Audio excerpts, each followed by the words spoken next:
Ixtorix, suscríbete. Buenos días, señores.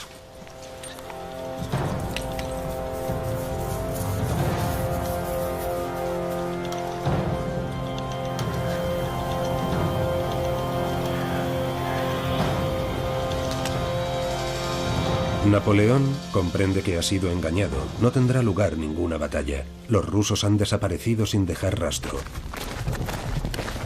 Por tanto, hay que volver a ponerse en marcha incansablemente camino de Smolensk. El verano ruso es tórrido. El agua potable empieza a faltar. Algunos batallones solo tienen cerveza para calmar la sed, pero se mantienen en pie y avanzan. A pesar de todas las dificultades en el inicio de la campaña, Napoleón tiene una estrategia, está allí para hacer la guerra. Y esta estrategia casi triunfará porque con los movimientos de sus diferentes tropas obliga a los ejércitos rusos a reunirse alrededor de la ciudad de Smolensk.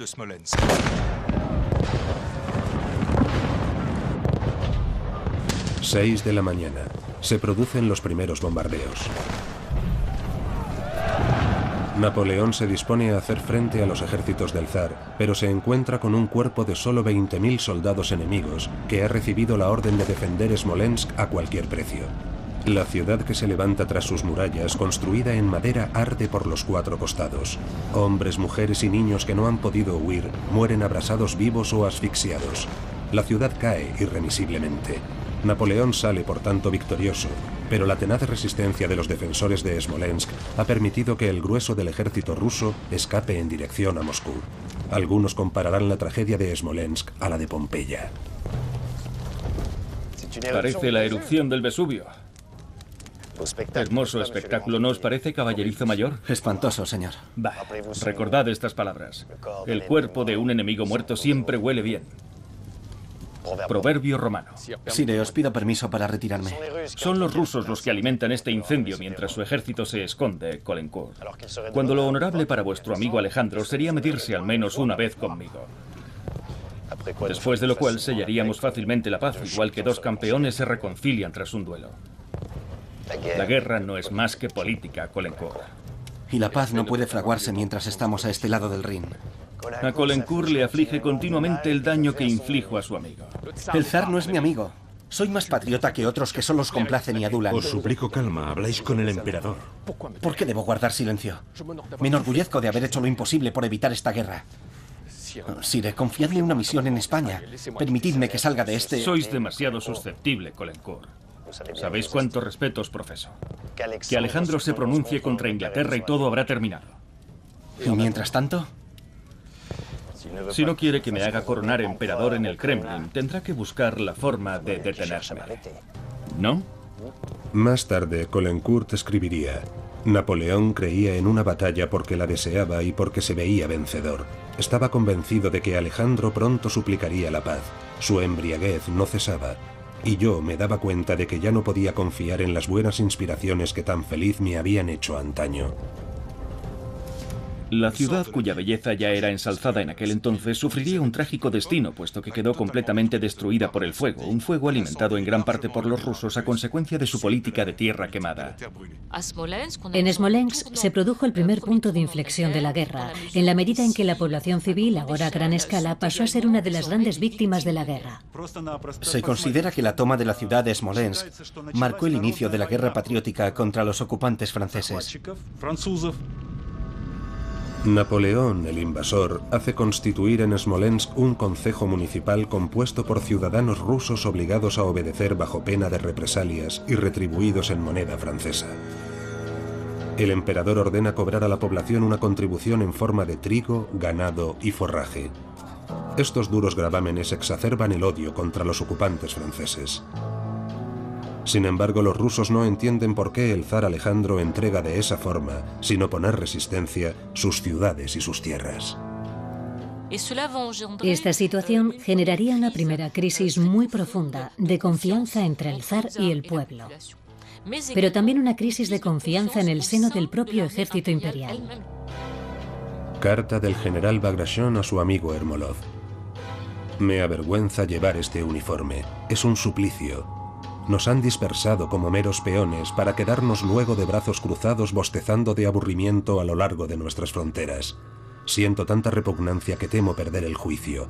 Voy a cambiar mi uniforme por una blusa de campesino.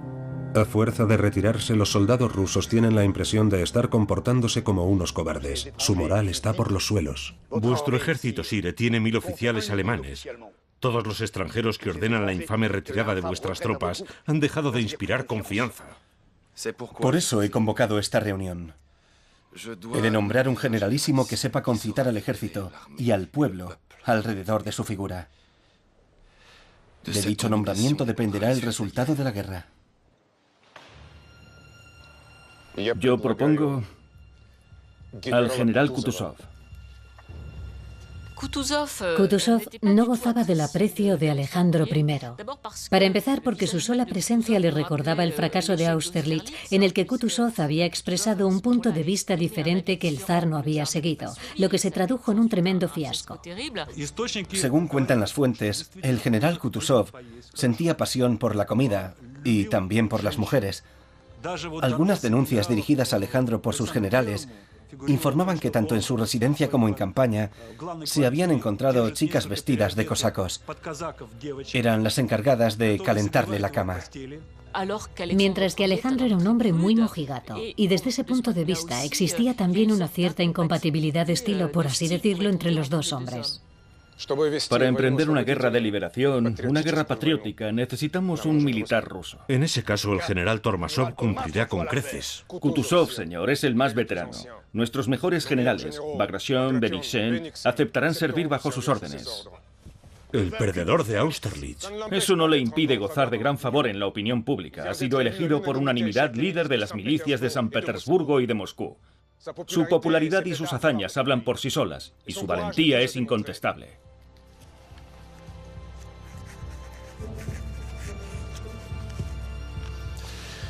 El general Barclay de Tolly conservará el mando del primer ejército imperial. ¿Y el general Bagration? El del segundo ejército. Pero...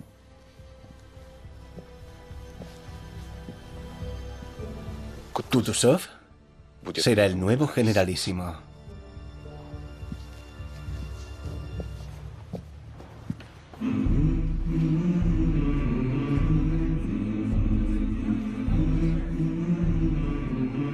El corso me subestima. Desde Austerlitz me considera un general incompetente. Eso nos beneficia. Sin embargo, son sus tropas las que están desmoralizadas y faltas de disciplina. Al contrario que las mías, de modo que aprovechémoslo. Recién designado, Kutuzov exalta el patriotismo de sus tropas. Camaradas, les escribe, cumplid con vuestro deber, pensad en el sacrificio de vuestras ciudades incendiadas y en vuestros hijos que imploran vuestra protección. Pensad en vuestro emperador Alejandro, vuestro señor, que os considera la energía que sustenta su fuerza.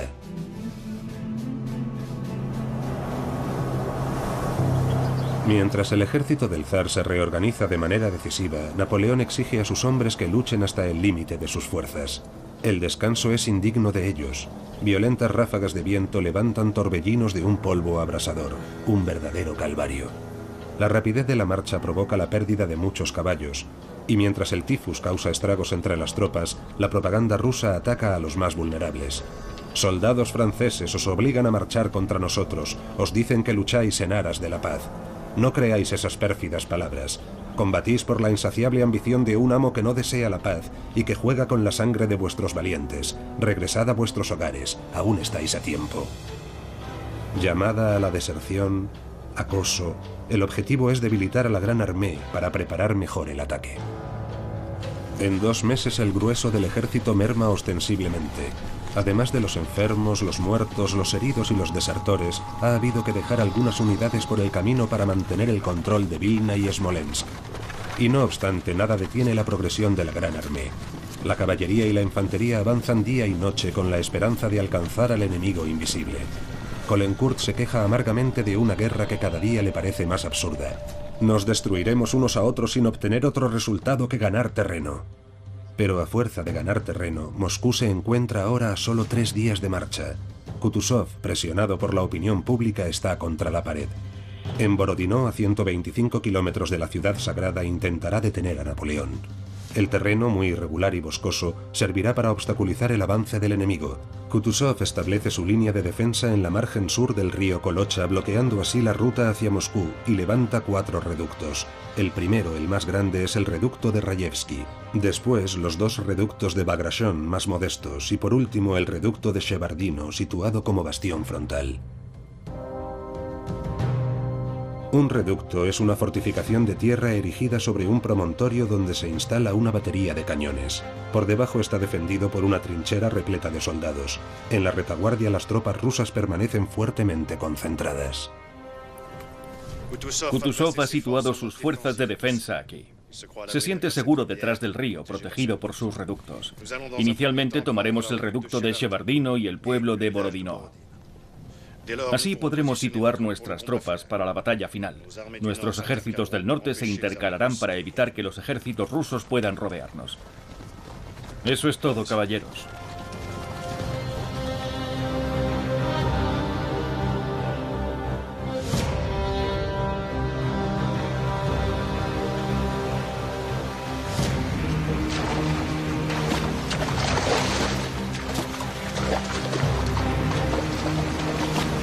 $140.000 hombres conforman la Gran Armée frente a 150.000 del lado ruso. 214 batallones de infantería, 317 escuadrones de caballería, 587 piezas de artillería.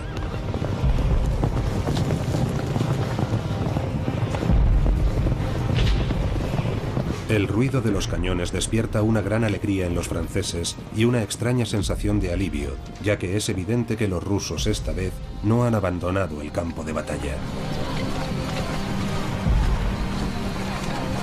Los 2 ejércitos lucharán en 2 puntos altamente estratégicos: el pueblo de Borodino, que se encuentra en la ruta hacia Moscú, y el reducto de Shevardino, cerrojo principal de la línea defensiva rusa.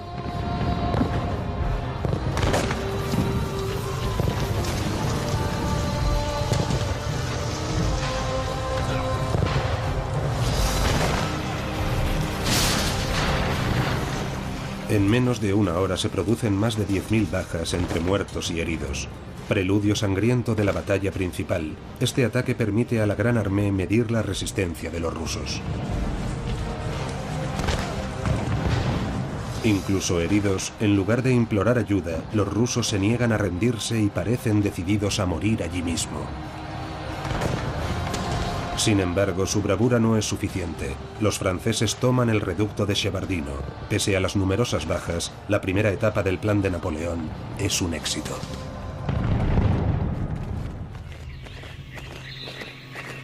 Cada ejército lame sus heridas. Del lado ruso se refuerzan las líneas de defensa y sobre todo los reductos de Rayevsky y Bagration. Kutuzov organiza una solemne procesión con la Virgen de Smolensk. Panfil Nazarov, al igual que sus camaradas, implora la protección divina con la mente puesta en los suyos y en las palabras que no pudieron decirse. Porque hay que estar dispuesto a morir por Dios, por el zar y por la sagrada Rusia. Nunca los rusos han orado con tanto fervor como hoy, escribe el poeta Glinka.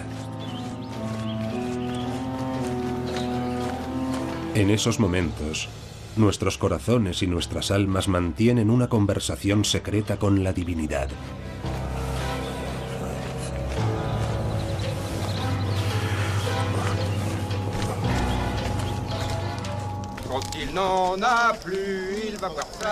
Mientras el enemigo confía su suerte a Dios, la Gran Armée, que nunca ha perdido su fe en Napoleón, espera con impaciencia la llegada del día siguiente. ¡Viva el emperador! ¡Viva! ¡Viva el emperador! ¡Viva! ¡Viva el emperador! ¡Viva! El emperador ha dormido mal. Caulaincourt. Gracias. Se ha acostado a las 3 de la madrugada, preocupado de que los rusos puedan evaporarse una vez más. Pero al salir de su tienda recupera la confianza. La primera luz del amanecer le recuerda el sol de Austerlitz. El día anterior ha redefinido su plan de batalla. Quiere destruir el flanco sur de las fuerzas enemigas y atacar las formidables fortificaciones erigidas por los rusos, concretamente el gran reducto de Rayevsky. La Guardia Imperial del Emperador permanecerá en la retaguardia, lista para intervenir en caso necesario. Soldados, he aquí la batalla que tanto habéis anhelado. De vosotros depende ahora la victoria, nuestro pueblo la necesita. Ella os procurará abundancia, buenos alojamientos y un pronto regreso a la patria.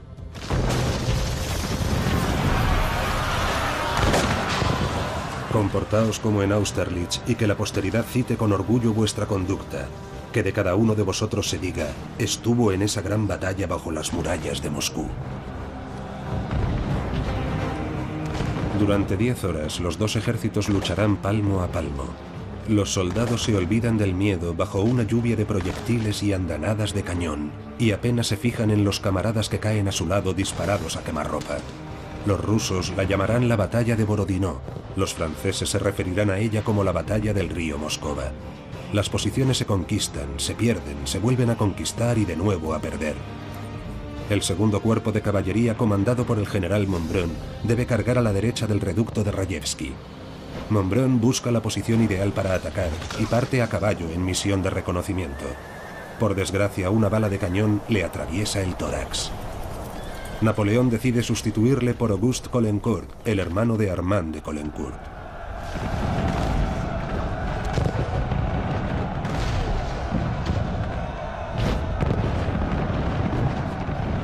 La infantería rusa, desestabilizada por la herida mortal del general Bagration, se recompone y redobla sus esfuerzos para recuperar el terreno perdido. Los actores de esta carnicería hablan de un infierno, de un cielo que arde en llamas, del apocalipsis, de cañones que escupen muerte. Caulaincourt tiene entonces un terrible presentimiento. A las 15 horas, su hermano Auguste, a la cabeza del 5º Regimiento de Coraceros, apoyados por 2 divisiones y 2 batallones de infantería, toma al asalto el gran reducto de Rayevsky.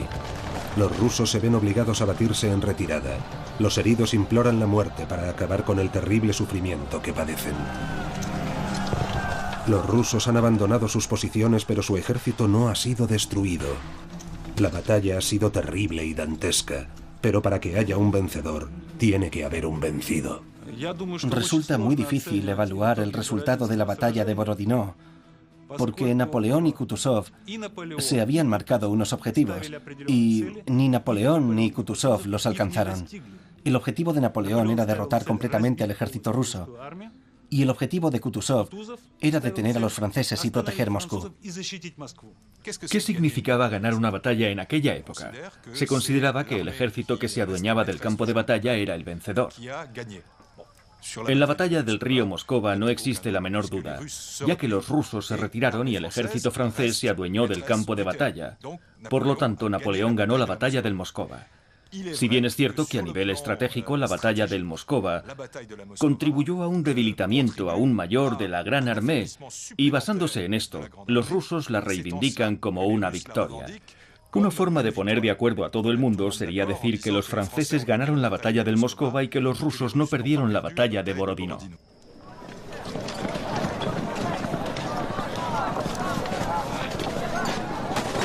Una victoria decepcionante para Napoleón, y tan costosa en vidas humanas. Sin embargo, la Guardia Imperial, la élite de la Gran Armée, había permanecido en la retaguardia. De modo que el sargento Bourgogne había vivido la batalla desde la distancia de forma distinta a muchos de sus compatriotas que, a diferencia de él, lucharon en primera línea.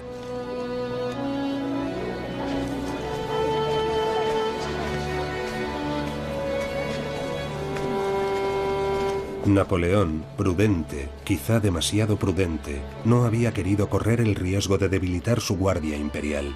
Sin embargo, si hubiera lanzado a Bourgogne y a sus hombres al fragor de la batalla, la victoria podría haber sido más impactante. Podrían haberse salvado vidas. Los camaradas de Bourgogne quizá habrían vuelto a sus casas sanos y salvos. Y con ellos tantos héroes, soldados, oficiales, generales.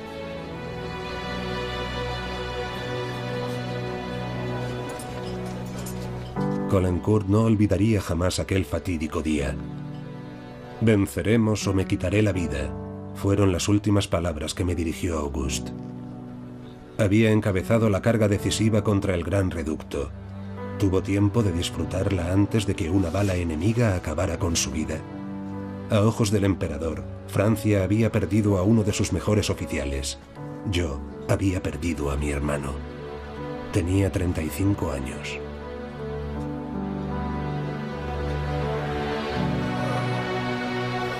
Ayudadme. Ayudadme. Al final de la aciaga jornada se han disparado 120.000 balas de cañón y 300.000 cartuchos con un balance aterrador. Los rusos sufren 45.000 bajas entre muertos, heridos y desaparecidos, más de un tercio de sus efectivos. Napoleón, por su parte, ha perdido a 28.000 hombres.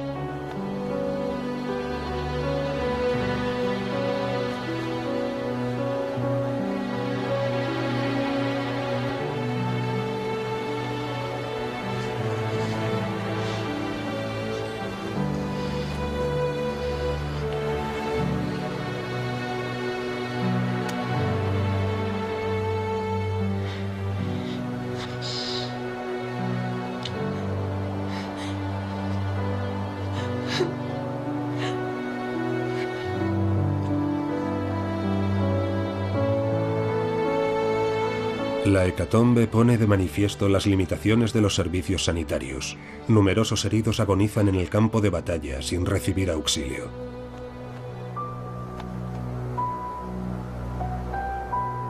En la Gran Armée hay solamente un médico y un farmacéutico por cada 600 soldados. 45 cirujanos tratan indistintamente a miles de víctimas de ambos bandos. En menos de 4 minutos se amputa una pierna. 10.000 heridos, cuyo tratamiento es imposible, serán depositados en los pueblos de los alrededores, donde la mayoría morirán. Napoleón espera reanudar las hostilidades al día siguiente, pero Kutuzov tiene otros planes. ¿Por qué Kutuzov no continuó la batalla al día siguiente como había prometido? Al final de la batalla había dado, en efecto, la orden de atacar a las tropas de Napoleón al día siguiente. Pero más tarde, esa misma noche, dio una orden completamente opuesta: replegarse. Lo más probable es que en ese ínterin recibiera información sobre las pérdidas del ejército ruso. Y las pérdidas eran terribles. En presencia de sus generales, Kutuzov sopesa los pros y los contras de una nueva batalla y finalmente no tiene más remedio que admitir que sus tropas no se encuentran en condiciones de detener a Napoleón y por lo tanto es más prudente conservarlas y darles tiempo para recuperarse. 420.000 soldados habían cruzado el río Niemen 3 meses antes, de los cuales solo quedan la mitad. Procedentes de Francia, España e Italia, habían recorrido más de 4.000 kilómetros, franqueando los Alpes o los Pirineos y atravesando Alemania, Polonia y la Rusia occidental. Y ahora piensan que podrán por fin descansar de sus fatigas. Xtorix, suscríbete.